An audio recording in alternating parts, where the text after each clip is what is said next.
Olá a todas e a todos, sejam bem-vindas, sejam bem-vindos.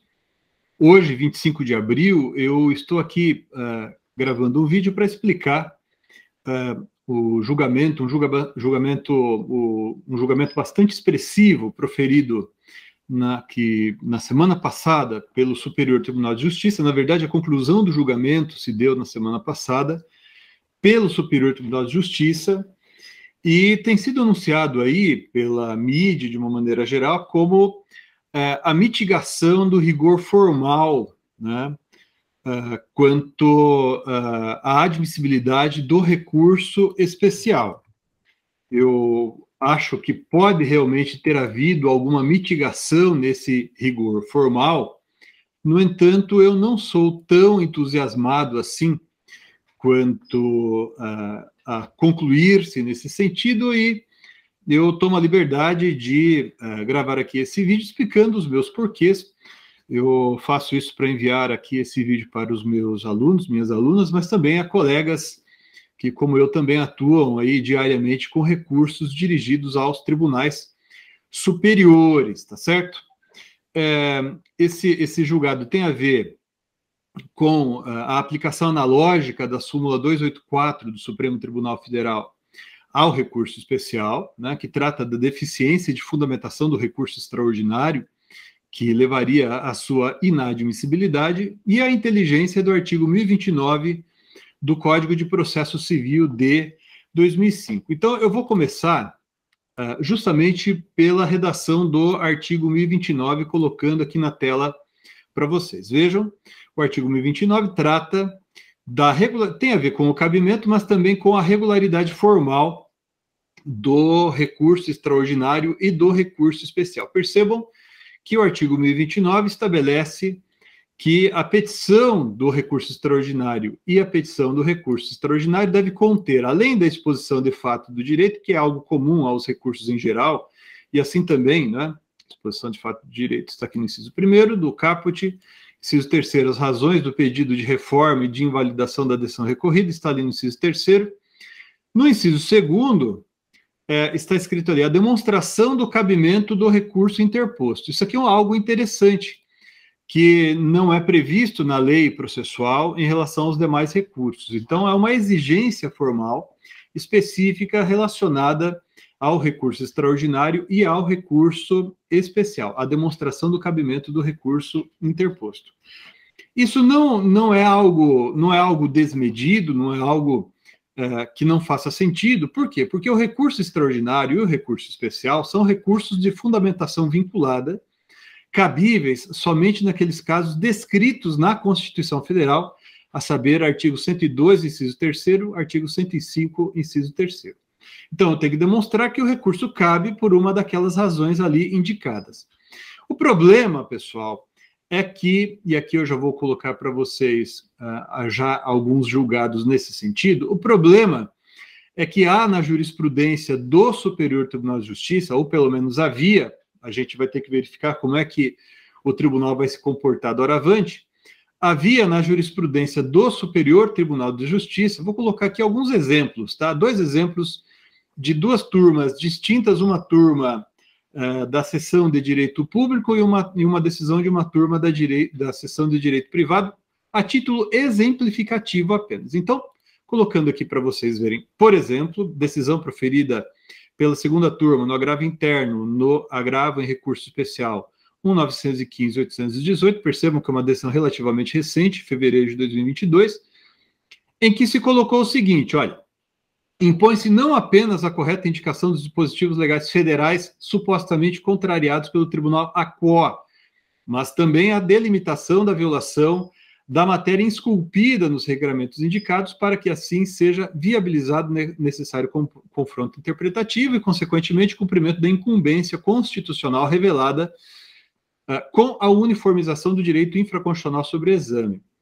Na espécie incide o óbice da súmula 284 do Supremo, uma vez que não houve indicação, olha aqui o ponto que me chama a atenção, não houve indicação do permissivo constitucional autorizador do recurso especial.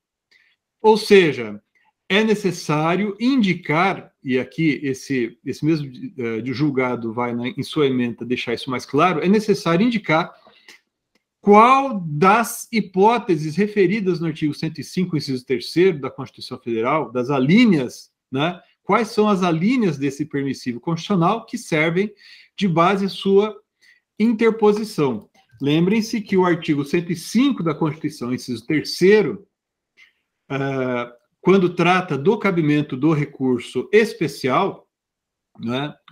Aqui eu estou colocando na tela para vocês, o artigo 105, inciso 3º, estabelece que o fundamento na linha A, né, cabe o recurso especial quando houver contrariedade ou negativa de vigência a tratado ou lei federal.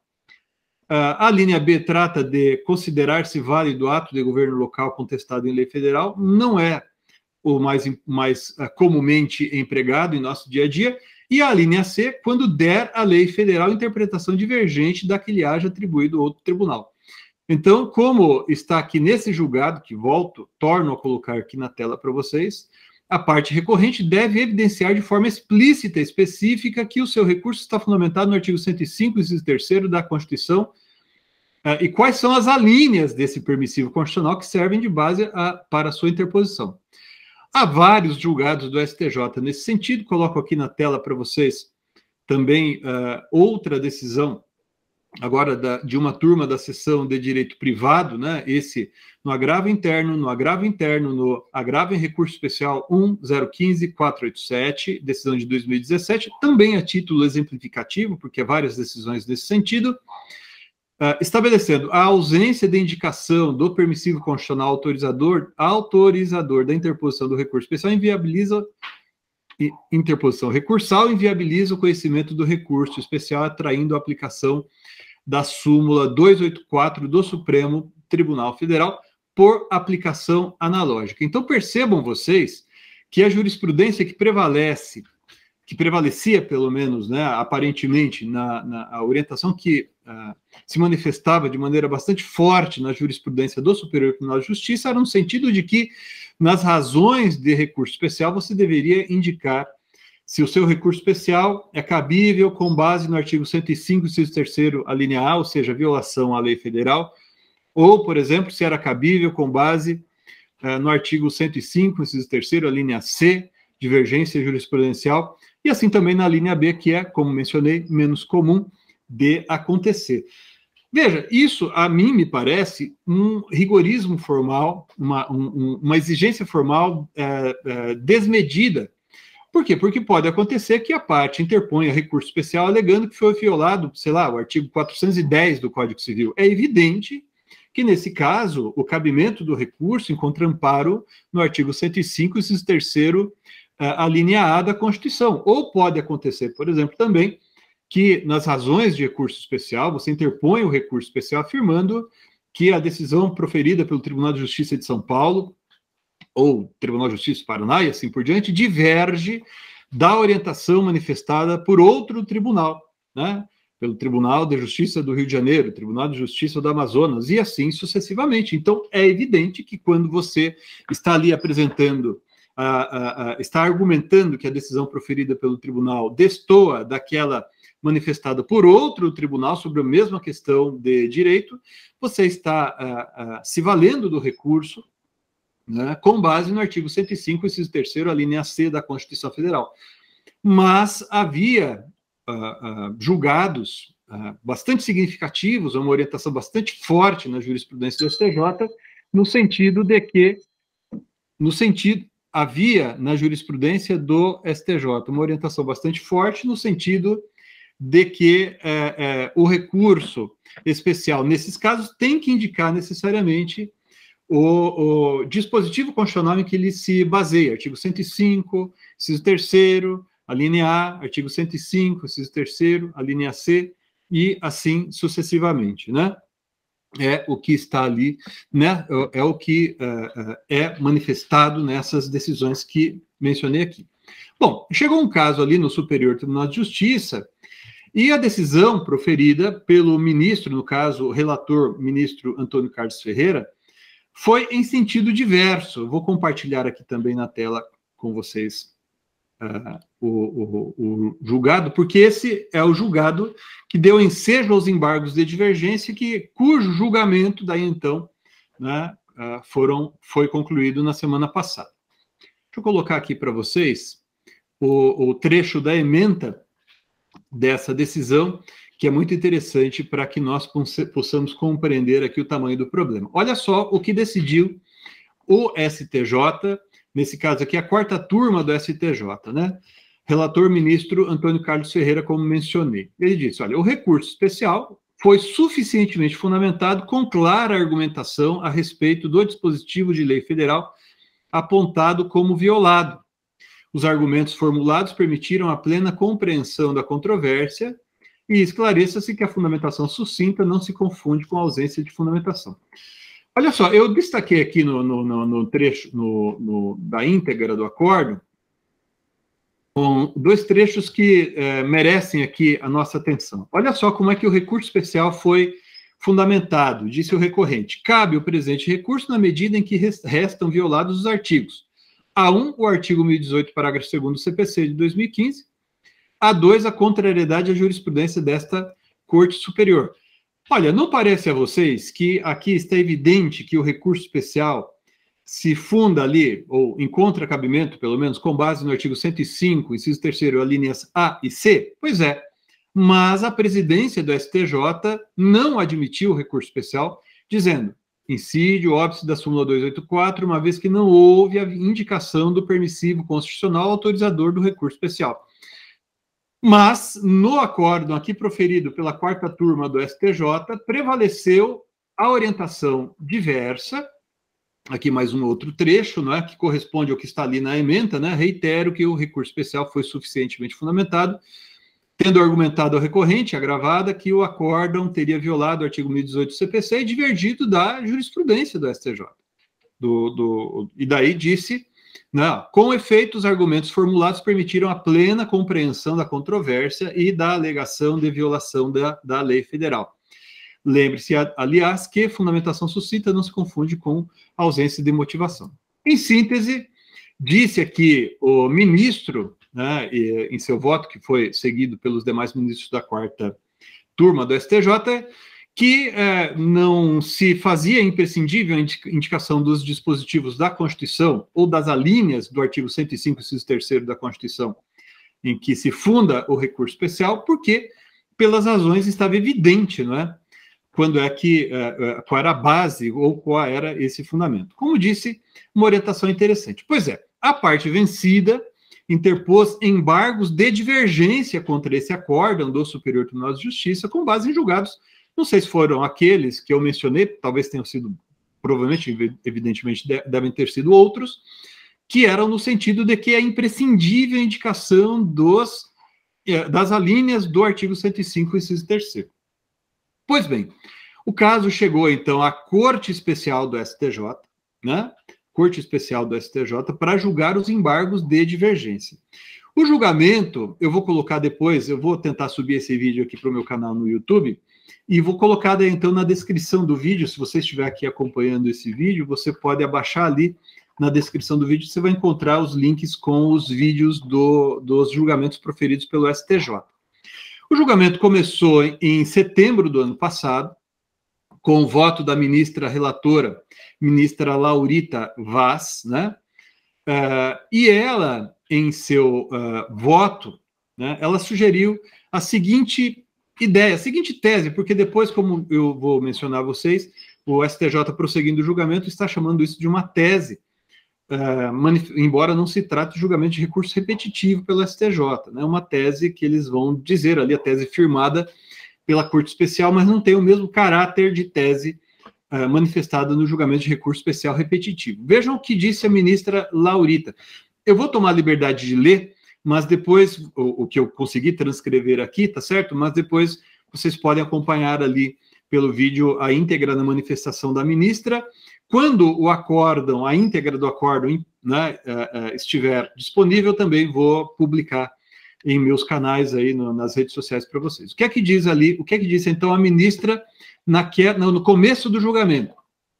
Abro aspas aqui para aquilo que eu consegui transcrever, tá certo? Se as razões recursais conseguem, aspas, se as razões recursais conseguem demonstrar de forma inequívoca o seu cabimento, segundo os casos previstos na Constituição, dispensa-se a indicação expressa da alínea do permissivo constitucional em que se funda o recurso especial, mitigando o rigor formal, em homenagem aos princípios da instrumentalidade das formas e da efetividade do processo, a fim de dar concretude ao princípio constitucional do devido processo legal, em sua dimensão substantiva de razoabilidade e de proporcionalidade. Então, percebam que a tese sugerida ali, a ideia sugerida pela ministra, a eminente ministra Laurita Vaz, em seu voto na versão original, na primeira manifestação da ministra relatora em seu voto, era no sentido de fato, se mitigar essa exigência que, como eu disse, pelo menos sob o meu ponto de vista, não faz sentido, né, na medida em que a parte indica ali os dispositivos de lei federal violados e a existência de divergência jurisprudencial, está claro que o recurso especial deve ser cabível com base no artigo 105, inciso 3º, a linha A e a linha C, por exemplo. Bom, mas isso foi objeto de... houve manifestação de vários ministros do STJ, ainda naquela primeira ocasião, porque isso significaria uma abertura muito grande, não é? A fim de que o recurso especial fosse conhecido, fosse admitido. Houve pedido de vista, houve manifestação do ministro Salomão, que foi quem pediu vista, né? Manifestando essa preocupação, e daí houve, na sequência, um aditamento do voto pela ministra Laurita Vaz, nesse julgamento que continuou na semana passada, continuou aqui no dia 20 de abril de 2022. A ministra, então, pessoal, nessa ocasião, a ministra Laurita Vaz disse o seguinte, né, ela propôs a seguinte redação, ajustando, a seguinte tese, vamos chamar assim, ajustando-se à manifestação do ministro Salomão. Disse assim, a falta de indicação expressa da norma constitucional que autoriza a interposição do recurso especial, alíneas A, B e C do inciso 3º do artigo 105 da Constituição Federal, implica o seu não conhecimento pela incidência da súmula 284 do Supremo, vírgula, salvo, vírgula, em caráter excepcional, se as razões recursais conseguem demonstrar de forma inequívoca o seu cabimento. Vejam bem, eu divido esse enunciado aqui em duas partes. Ela diz, a primeira parte reproduz o que é a manifestação daquela orientação jurisprudencial, né? A falta de indicação expressa da norma constitucional que autoriza a interposição do recurso especial, alíneas A, B e C do inciso 3º do artigo 105 da Constituição, implica o seu não conhecimento pela incidência da súmula 284 do Supremo. Vejam só que interessante. Essa primeira parte, que é a maior parte do enunciado proposto, reproduz aquela orientação restritiva do Superior Tribunal de Justiça. Daí vem, depois da vírgula, a exceção à regra geral, em que a eminente ministra diz, salvo em caráter excepcional se as razões recursais conseguem demonstrar de forma inequívoca o seu cabimento. Ainda nesse julgamento ocorrido na semana passada, a ministra Fátima Nancy Andrighi, né, ela se opôs a esse modo de pensar. Primeiro, ela aderia à tese originalmente proposta pela ministra Laurita Vaz, mas após a manifestação desse aditamento pela ministra Laurita Vaz, a ministra Nancy Andrighi também apresentou uma sugestão de redação que acabou restando vencida, né, embora ela tenha votado nesse sentido, e assim também o ministro Paulo de Tarso Sanseverino, e dentre outros, né? Mas essa orientação acabou restando vencida. A ministra Nancy Andrighi, ela criticou especialmente essa expressão em caráter excepcional, salvo em caráter excepcional se as razões recursais conseguem demonstrar de forma inequívoca o seu cabimento. Para a ministra, esse trecho seria excessivo, né, nesse enunciado. Porque, vejam, a tese que acabou sendo aprovada, e repito, não é uma tese como aquelas teses de recurso especial repetitivo, por exemplo, né? Aqui, aparentemente, os ministros estão tentando uniformizar sua compreensão a respeito da matéria. Mas, como restou aprovado, não é, a gente tem que ter acesso àquilo que vai ser publicado quando a gente tiver a íntegra dos votos e assim também do texto aprovado, o voto vencedor em sua redação final, a orientação que acabou sendo manifestada, a meu ver, pessoal, como que acaba reafirmando aquela orientação restritiva e acaba também não uniformizando a orientação a respeito, porque, de certo modo, coloca-se ali, como disse, na primeira parte do enunciado, né, proposto, a falta de indicação expressa da linha que autoriza a interposição do artigo 105, terceiro, que autoriza a interposição do recurso especial, vai implicar o não conhecimento do recurso especial pela incidência da súmula 284, ou seja, a ausência de fundamentação do recurso especial. E a situação que ficou excepcionada, que está ali na segunda parte, né? Salvo em caráter excepcional, se as razões recursais conseguem demonstrar de forma inequívoca o seu cabimento. Então, parece ter ficado aqui manifestado nessa orientação prevalecente uma concepção bastante restritiva quanto à superação dessa exigência formal. Então, aqueles de vocês que estão aqui me ouvindo, né, e assim também eu continuarei fazendo aqui com minha equipe em nosso escritório, né, me parece que é cedo para dizer que a jurisprudência do STJ teria mitigado o rigor formal quanto a essa exigência, não é, relacionada à regularidade formal do recurso especial. Eu aconselho, não é, por ocasião da interposição do recurso especial, que nas razões recursais continuemos a indicar o inciso do artigo 105, alíneas A, B ou C, conforme o caso do inciso terceiro, artigo 105, inciso terceiro, alíneas A, B ou C, né, porque, a meu ver, né, a prevalecer a tese tal como foi apresentada aqui, eu acabei lendo para vocês, né, a gente vai aguardar aqui a publicação do acórdão, ficou registrado que, como regra, eu tenho que indicar as alíneas do inciso terceiro do artigo 105. E só excepcionalissimamente, pelo menos é o que se depreende do que acabou prevalecendo, essa orientação acabará deixando de ser seguida, se pelas razões ficar claro que o recurso é fundado numa dessas alíneas, né? A gente não pode esquecer, pessoal, que o recurso especial passa por um severo filtro de admissibilidade. E não raro, né, isso é orientado, isso é observado até mesmo por algoritmos, né, por algoritmos que atuam nos processos eletrônicos e assim por diante. Não vamos entrar aqui nessa questão. Então, se não fica clara a linha do inciso do artigo 105 da Constituição, em que se funda o recurso especial, há grandes chances de o recurso especial não ser conhecido e a parte vai ter que, daí ela, interpor outro recurso, embargos de declaração, agravo interno, conforme o caso, né, para daí, então, demonstrar que nas razões recursais, né, está bastante claro que eu estou ali alegando violação a um dispositivo de lei federal ou estou alegando ali que há uma divergência jurisprudencial. Tá certo? Se remanescer alguma dúvida, fico à disposição aí para outros esclarecimentos, vocês podem entrar em contato com a gente, por qualquer um dos meios que estão aí também disponíveis na descrição desse vídeo. Valeu? Obrigado, um abraço e até a próxima.